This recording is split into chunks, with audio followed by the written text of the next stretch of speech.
Good morning, everyone.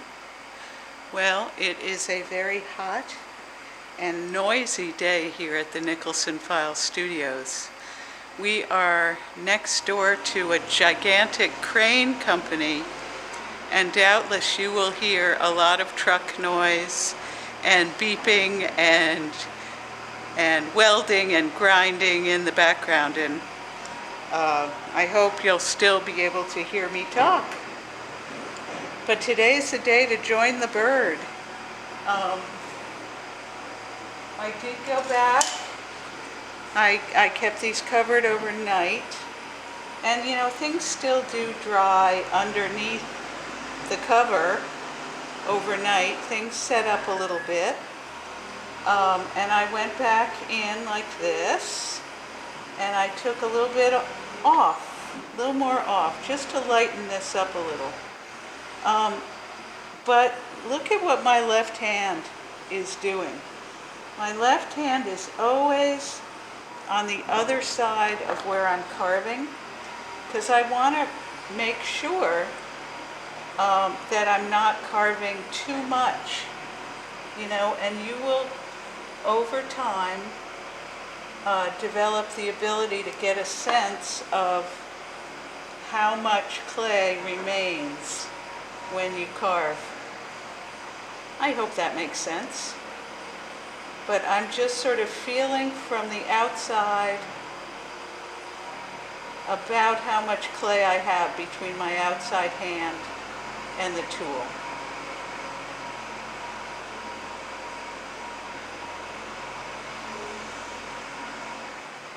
Okay, so this is good.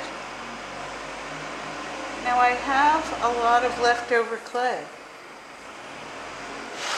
I was thinking of sweeping it onto the floor. What do you think? Ha. You have a choice with a lot of this kind of stuff, these extra bits. This clay is still pretty wet. It's not gone to bone dry at all. It still sticks together. So what I think I'm going to do is put it to the side over here and just kind of compress it a little.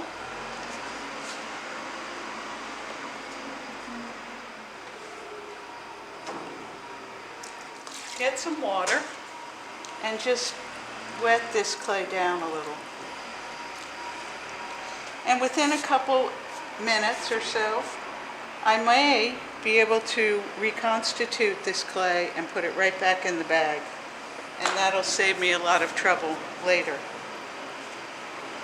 So, let's see what happens. This clay is stiff enough that it will stand up by itself. Here were the supports underneath. And I'm going to keep those just for now.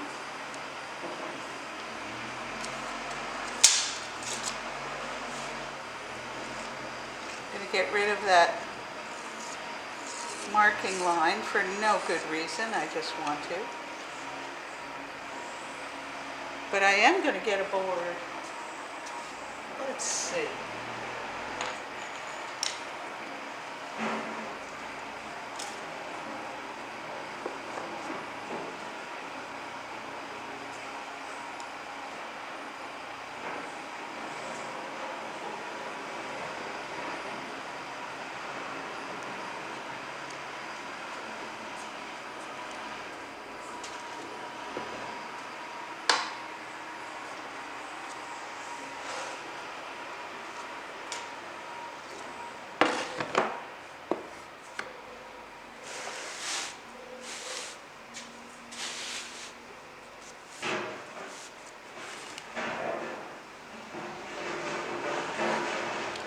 First, just want to see if there are going to be any problems in putting this together.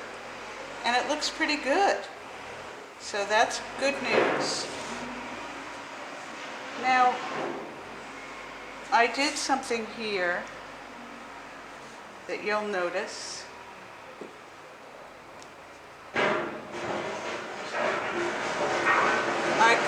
this out, but I didn't carve it so there would be an opening. This is a sealed interior counter space here. And that is because when I put it together, I want there to be trapped air inside so that I can go around and sort of work the form with the support of the air that's trapped inside. And you'll see what I mean. So I have a fork, and I'm going to go all the way around and pretty vigorously score this clay. This thickness of wall varies from, I don't know, 1/2 inch to 3/4 of an inch, because it is very likely that once the piece is joined, I will go back in and carve a little bit more. Want to make sure there's enough clay to do that. I thought about turning this into a gigantic rattle, the way they used to do in prehistoric Peru, but changed my mind, and I think I'm going to turn this into a vase.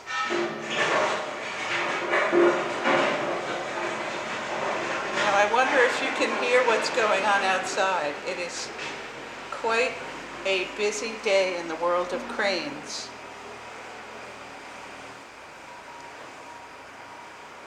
The neck is still a pretty fragile area.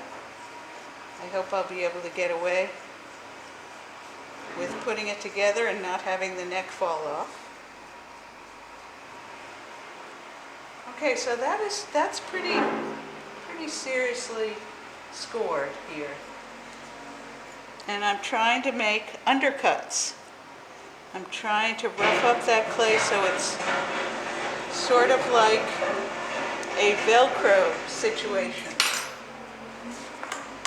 Then I have this bucket of water to which I've been adding a lot of my bits of clay. So there's a layer of sort of slurry at the bottom of the bucket, and that is perfect for adding back and filling the score marks that I just made.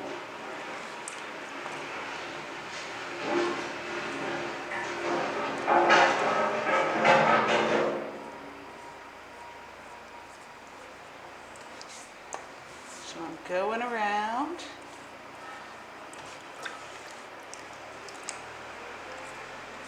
Making sure all those score marks are filled with water.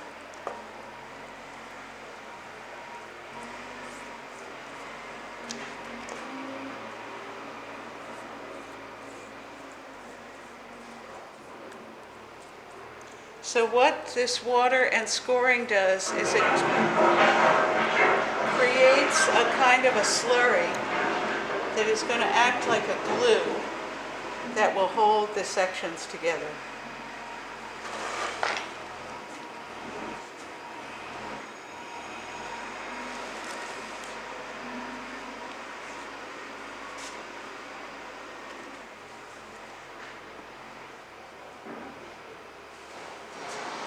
Okay, so now I need to make sure every part of the wall is joined. Okay, so the way I do that is I get down to eye level and very slowly and methodically I push the clay together until the slurry presses out from between the crack. And I may go over and around this about 3 times. Now I'm a little concerned that the camera is going to cut out on me. So should I cut out, just know that this is what I'm doing. And then if we do cut out, then I'll pick it up again on the next step. But this is extremely important because if there's even one little area that is not joined, the piece can fall apart. It can crack apart on you. I'm trying to scare you a little.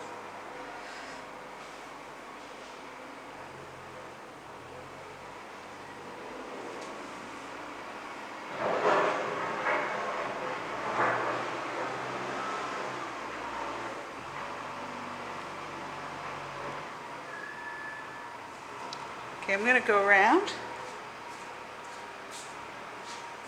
and do the front.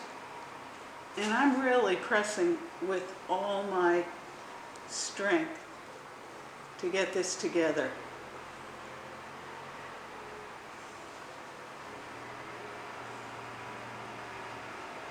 I hope you notice at the end of this semester that your hands have gotten stronger.